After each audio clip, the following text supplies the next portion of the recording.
আজ তোমাকে মেরে ফেলবো। আরে পাপা প্লিজ আমাকে ছেড়ে দাও। আরে দেবর মুস্কানকে নিয়ে কোথায় যাচ্ছ? মুস্কানকে মারতে চেয়েছো কেন? আরে অমৃতা তুমি ভুল ভাবছো, আমি মুস্কানকে বাঁচাতে চেয়েছিলাম। আরে আমাকে পাগল মনে হয় নাকি? আন্টি আন্টি পাপাকে ছাড়ো, পাপা সত্যি কথা বলছে, যদি পাপা না থাকতো তাহলে আমি শিয়ালের পিঠে থাকতাম। আরে আমি কখন থেকে বলছি মুস্কানের পিছনে শিয়াল পড়েছিল। আরে আমার জন্য পাপার কত কষ্ট হলো, পাপা এখনো রেগে আছে নাকি? আরে দূরে সরো। ঠিক আছে আমার মুখ আর তোমাকে কখনোই দেখাবো না, ঠিক আছে? এরপর আমি ওইখান থেকে চলে যাই আর সাথে একটা বস্তা নিয়ে নি, ফের আমি জঙ্গলে চলে যাই।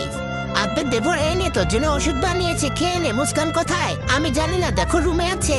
আরে কিন্তু মুস্কান তো রুমে নেই। আব্বে দেবর মুস্কান কোথায়? এখানে তো নেই। আরে মুস্কান তো রুমেই ছিল, কোথায় গেল? আরে আমি সত্যি বলছি মুস্কানকে আমি ঘরেই দেখেছি। আচ্ছা ঠিক আছে, তুমি জলদি মুস্কানকে খুঁজে নিয়ে আসো। মুস্কান মুস্কান, আরে আমার মুস্কান মা কোথায় গেল? এদিকে সূর্য ডুবে গেছে। পাপা এই ছবি দেখে খুশি হয়ে যাবে। মুস্কান পাপা আমি এইদিকে। তুমি সকাল থেকে কোথায় গিয়েছিলে? আমি তোমাকে সব জায়গায় খুঁজছি। আরে পাপা আমি তোমার জন্য কিছু এনেছি।